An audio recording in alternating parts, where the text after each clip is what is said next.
Hey everyone, welcome to the Fargo 3D printing show today. Jake Clark, John Schneider, and Eric Faldy. It's been a while since we've done. I think it's usually been a while. Early September. I was looking, I was editing old footage today. We had Why Isn't My 3D Printer Printing? And that will probably be up by the time this is up. Yeah, it was pretty much done, but I was wearing the same t-shirt. Yeah. We did film on different days. It was a month and a half ago. Promise. I probably wore it several times in between, but I didn't wear it back to back. Yeah, so I guess in the last month, well, one of the things we were talking about right before, I guess before we kind of went off the air for a while, was going to the Milwaukee Maker Faire. So we went for 3D Fuel, the filament company, and we had a booth at the Milwaukee Maker Faire. I don't know if we ever got the total number of people that went through that Maker Faire, but they estimated last year there was between 50 and 60,000 people.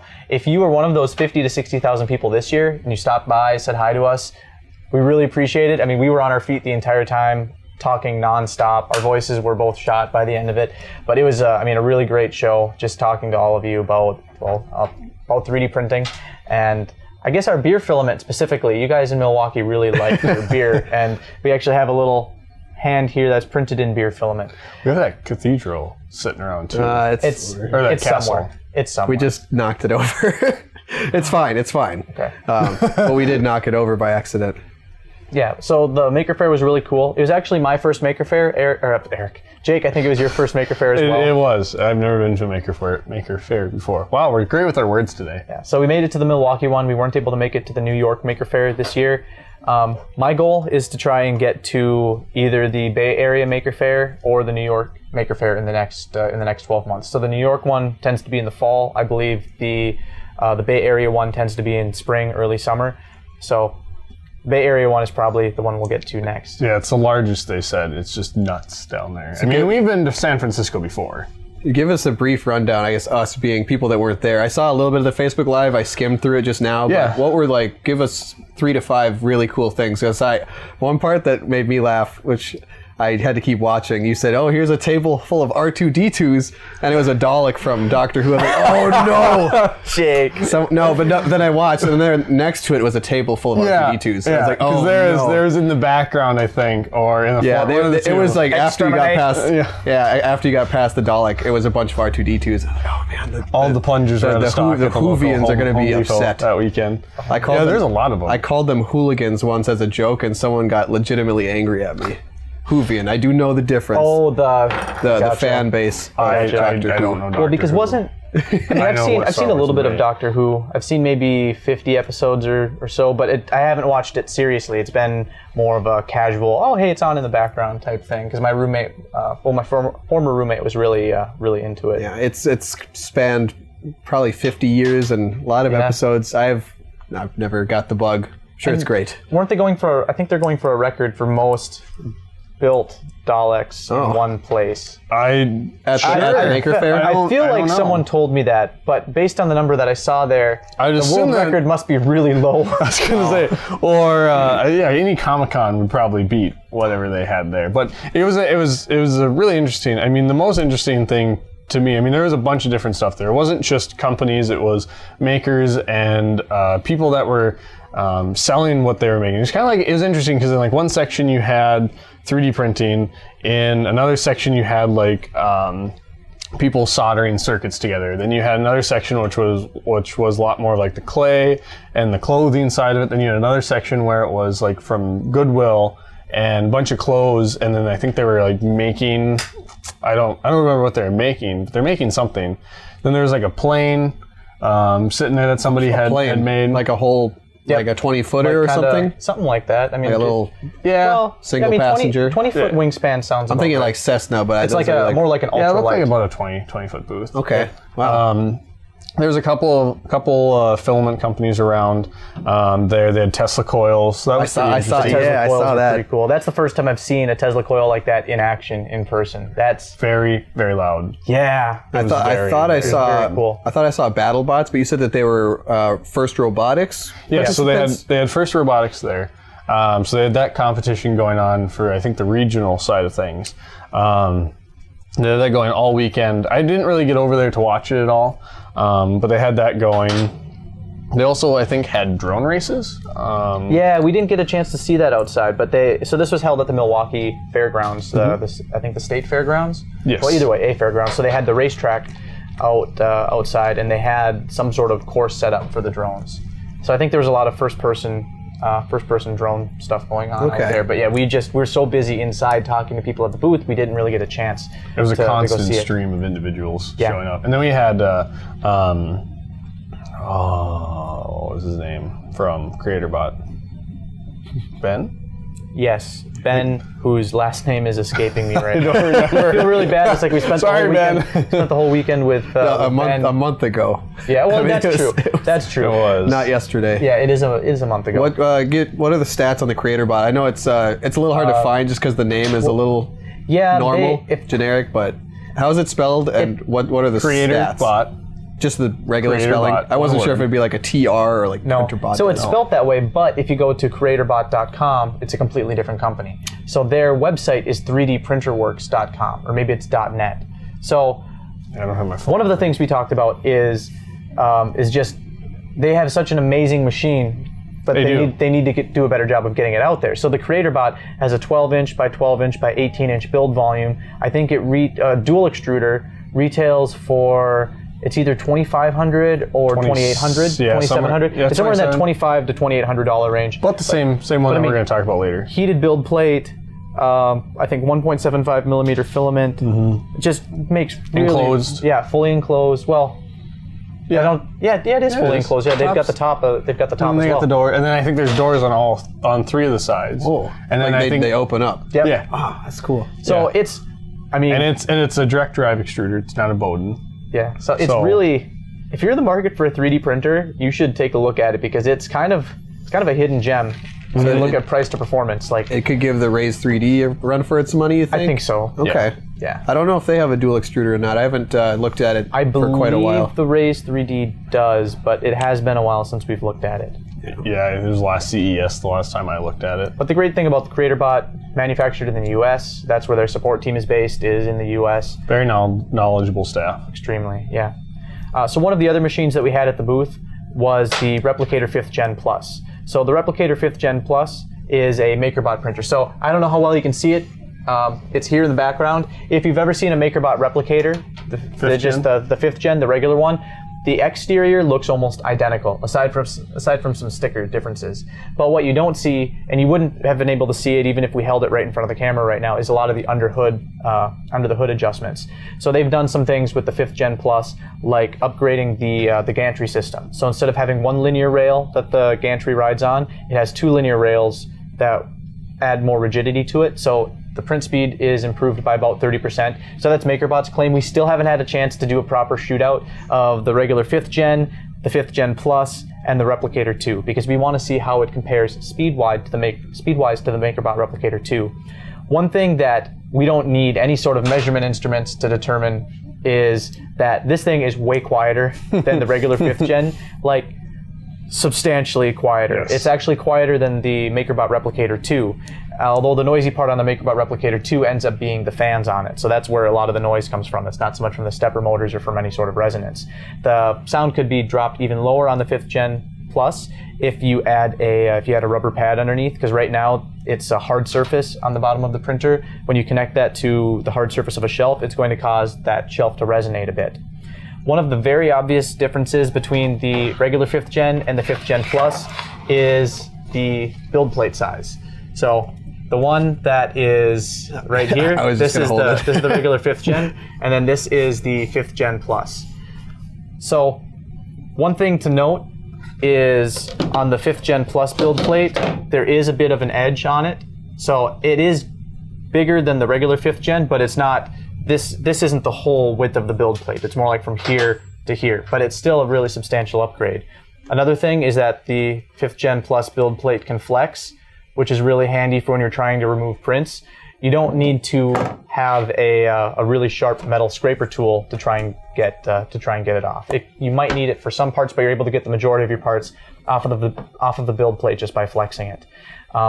So not only did the build area grow in the X and Y resolutions, but it also grew in the Z resolution, even though they didn't change the overall size of the 3D printer. They just reduced the amount of space necessary underneath the build plate, from the bottom of the build plate down to the base of the printer. They also beefed that up. Before, that was an injection molded plastic part. Now it is a cast metal part, so much more rigid. It comes factory leveled, although you are able to adjust the level of the build plate. Instead of having thumb screws on the bottom, it's still a 3-point leveling system, but you use an Allen key, and you go through an assisted leveling process, just like you did on the regular 5th gen. But this assisted leveling process is much more accurate than the standard 5th gen assisted leveling is. So when you go through the script, it actually makes it more level. And you do have the ability to manually level it if you wanted, and then just adjusting the 3 screws on the bottom with the Allen keys. So pretty substantial upgrade. Price point is less than the original 5th gen. So the original 5th gen was $27.99. New 5th gen is $24.99, and they had a promotional. That one, so. And they had a promotional price of $19.99 through the end of October, but they are raising the price up to $24.99. Which, if you're a hobbyist, this isn't going to be the printer for you.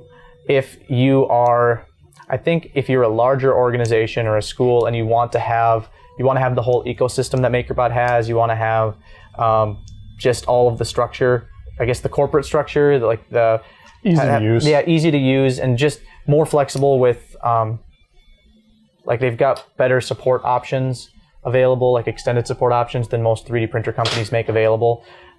It's going to be well suited for that. And if you're going to have multiple machines, 5th Gen Plus is also a really good. We'll talk about they came out with their software, and it is limited right now. There's been a lot of complaints from individuals like, everything's locked down, and they know that, and they're going to come out with that later on. They wanted to get out the base so that everyone can start using it with this, so that they can redefine it. Now, some of the cool things that I've seen with it is native CAD files that you can drag in. So I can drag in my IPTs, I can drag in my SolidWorks files right into the software. I don't have to slice it anymore. But I mean, we also use Fusion 360, where we just export it anyway right into the MakerBot software. So what they're doing with MakerBot Print, so that's what they're calling their new software. They are still providing MakerBot Desktop for the older MakerBot 3D printers, and you can slice for the older 3D printers using MakerBot Print.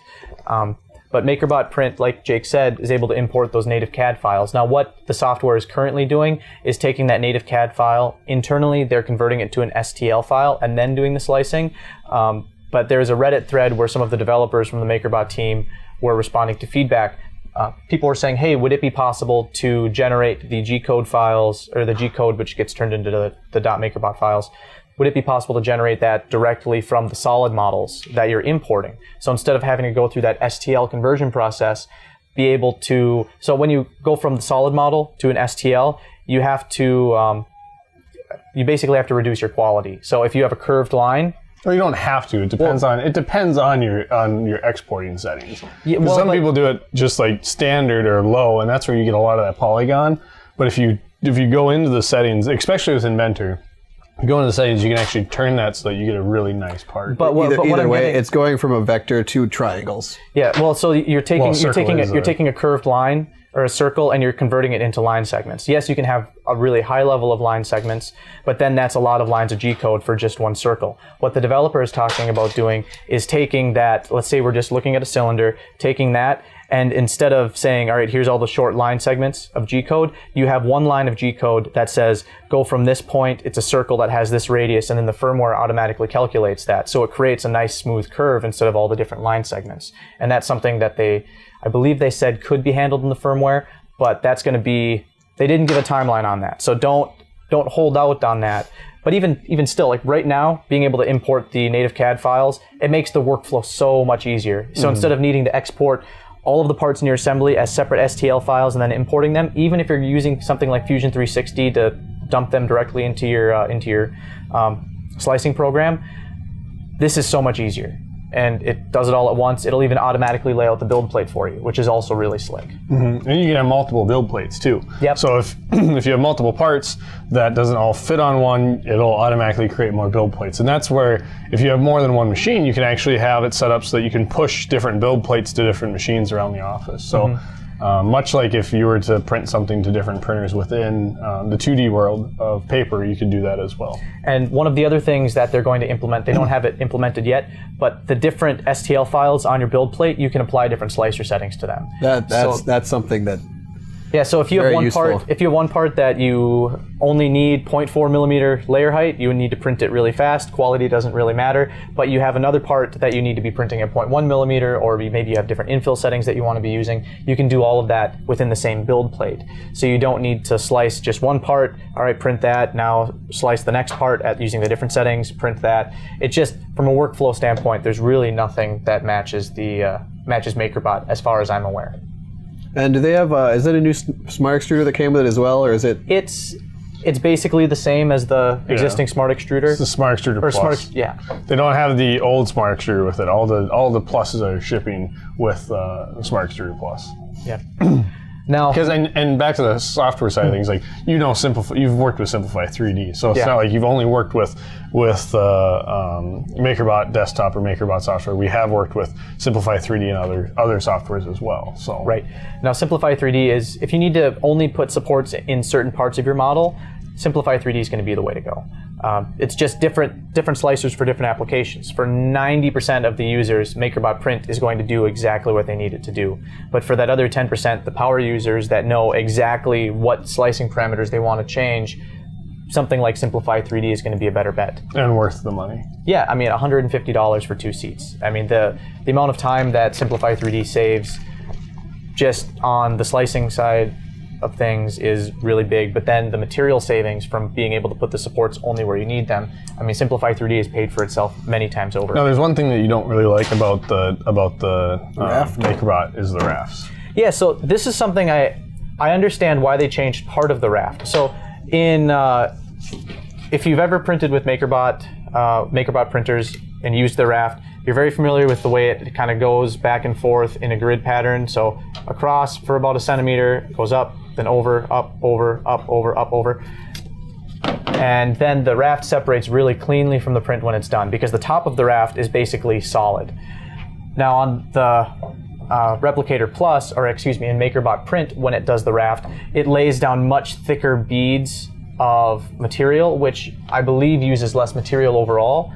And that'd be fine if MakerBot if that was the only thing they changed in the raft. But the thing they changed on the raft that I don't really like is they made the top surface less dense. So you have more spacing between each bead of plastic that's on the very top layer, so you don't get to peel off your raft all in one part. You're basically peeling it off in chunks, and then you still need to take a sharp blade and clean up the rest of the rafts that are attached to the bottom of your print. So I'm hoping that that's something they fix in the future. Yeah, and if release. not, And it should be in the advanced settings once they unlock those. Yes, so that's another thing. MakerBot Print doesn't have the advanced settings or the customization that you have with MakerBot Desktop. They say they will open that up eventually, but right now they just want to keep it locked down until they get all the other features built into it that they want.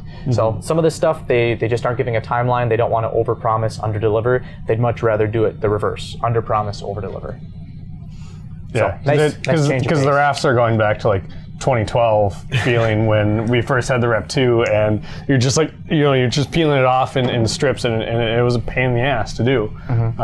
So a little disappointing, I guess, in that side of things. But overall, I think we haven't had any major issues that I've seen. No. We've also had a Replicator Mini in-house. So that was Replicator Plus, Yeah, maybe? Replicator Mini Plus. Mini Plus. That is a very big upgrade from the old Replicator Mini. So price point on this is $999, and it's going to continue past the promotional date. So MakerBot saw that the $999 price point works really well. This printer, so much quieter than the original Replicator Mini. Not only because of the resonance, but mainly because of the resonance issues. But they removed the windows from the Replicator Mini. So now on the Mini Plus, there's no windows to be rattling in the printer. It also prints about 15% more quickly than the old Replicator Mini. The reason you don't see a 30% increase in speed like you do on the Replicator Plus, there's just not as much room to have that top speed. You spend so much time accelerating and then so much time decelerating. So there's only so much speed improvement you can really get. The build plate is larger, so instead of a 4x4 by 5 inch build area, you have a 4x5 by 5 inch build area. Doesn't sound like a whole lot, but sometimes with some models, that extra inch is what you need to be able to get the print done. The build plate, that's burnt. The build plate is also much higher quality. It slides in, it's held in place with magnets, so it just has a much more rigid setup. The Z-axis is also styled differently. On the old one, instead of using linear bearings, it had almost like a geared system. I don't really know how to describe it without having pictures, but if you look at a Replicator Mini in the back where the Z-axis is, and then you look at a Replicator Mini Plus where the Z-axis is, much better Z-axis on the Mini Plus. Don't tell Todd that I tried to kill Earl there. Oh, I don't think that was Bert. No, His buddy. no, that was Bert because Bert tries to eat his pizza. But I mean, really, overall, fifth gen, the fifth gen Plus line, very satisfied with it. The Z18, it doesn't sound like they're doing anything differently with that. They're just going to continue offering the stock Z18, which is going to be. I mean, it's a nice machine. We use our Z18 quite a bit.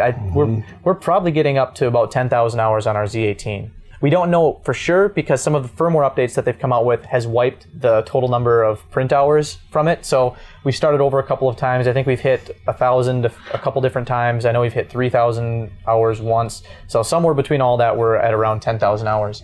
But the Z18 is a harder sell, $6,500 for a 12 by 12 by 18 inch build volume. And then you look at something like the CreatorBot, same build volume, $2,700, $2,800. I mean, you can get two of those for the same price as a Z18. Now you don't have the same ecosystem that MakerBot has, but that's where you have to start weighing, okay, what's more important to you?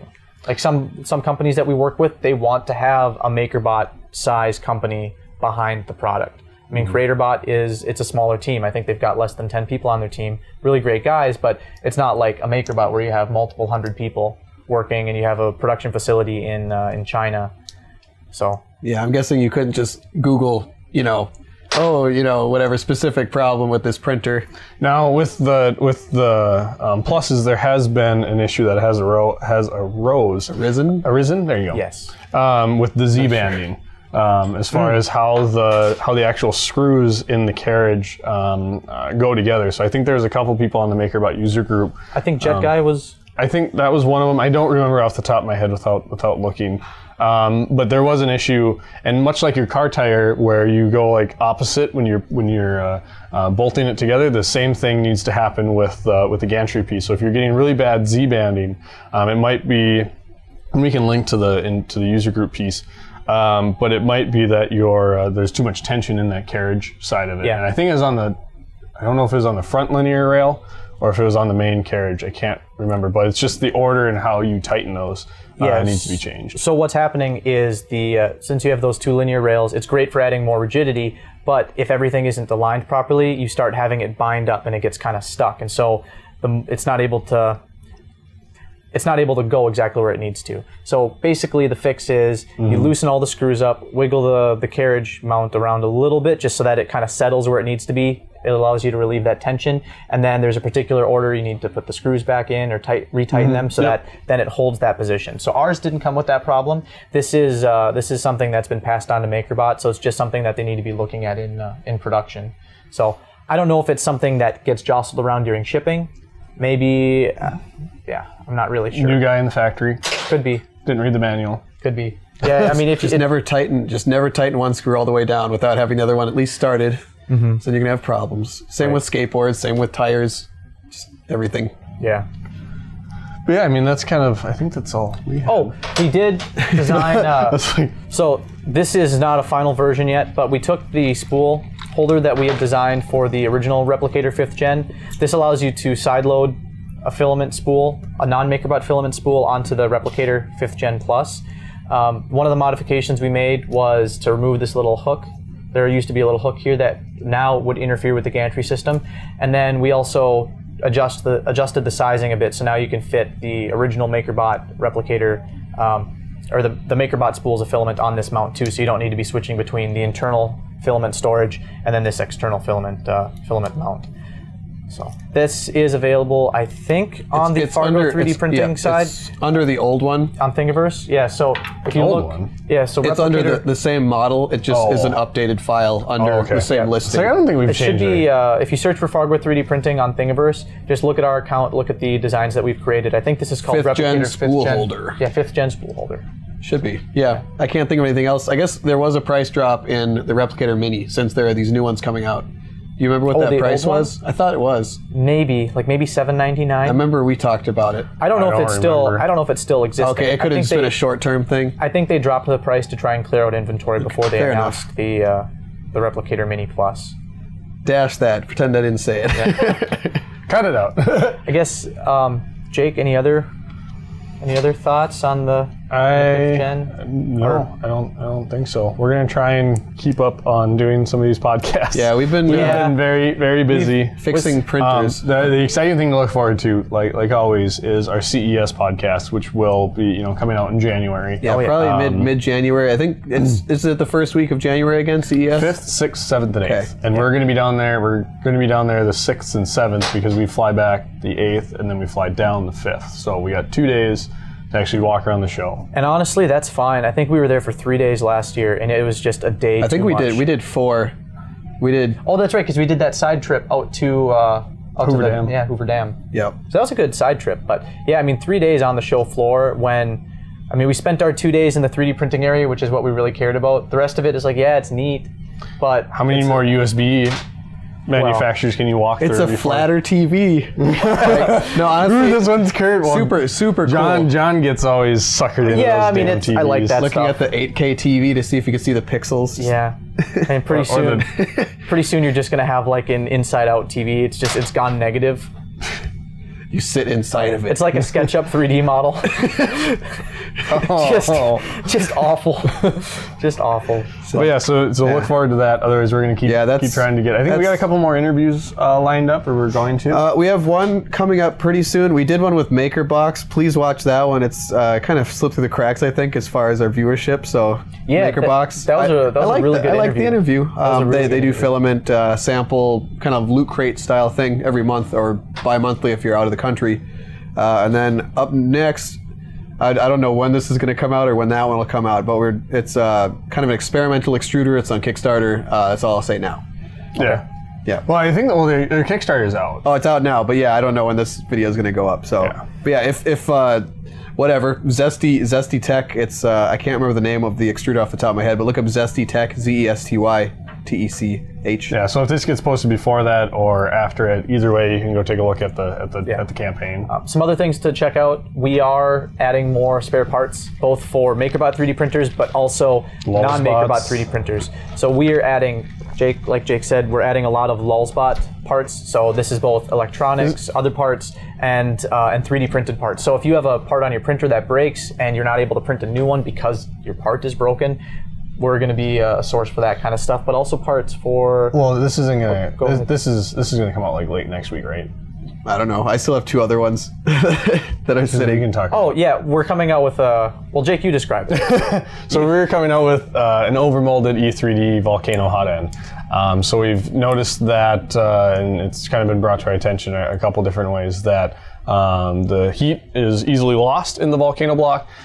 So this is more of an upgrade to the existing E3D block. And kind of our own spin on it. So much like the Replicator 2X blocks that have been out there, we have upgraded the E3D ones. So And unlike the silicone sleeve that I think E3D offers, this won't slip down, interfere with your print. It's also going to fully enclose the heater block, so it'll do a much better job of retaining the heat. And the one that they made for the sleeve is actually for a different version than what we are making this for. Ah, okay. Yeah. So because this is for the volcano, Yeah. and then the other one is for, I can't remember which one that one's exactly for, but they are completely different. Now we might go back and do the other one. We just don't know with our product timeline.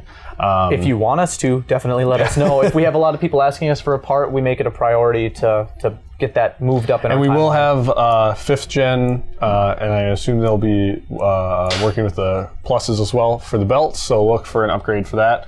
We're also working on the belt clips for that as well, because we have had individuals reach out to us, and we've actually seen it on some of the parts that we've repaired for clients. So we will be coming out with a lot more of that. So on behalf of all of us here at Fargo 3D Printing, we want to thank you for watching another episode of the Fargo 3D Printing Show. So on behalf of myself, John Schneider, Jake Clark, Eric Faldy, who is maybe out of frame right now. Yeah, no, I all the think, cameras except for mine are out. So we'll have a nice little. It's just gonna be me and my Raptor, my Raptor shirt. If you guys haven't already, hit us up on social media. We're on pretty much everything.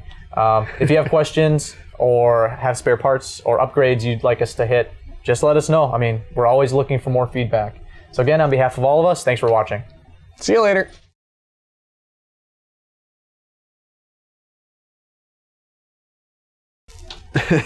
They can't see us. But we can see them. Hi, Jimmy. I had to cough like 15 minutes ago. It was awful.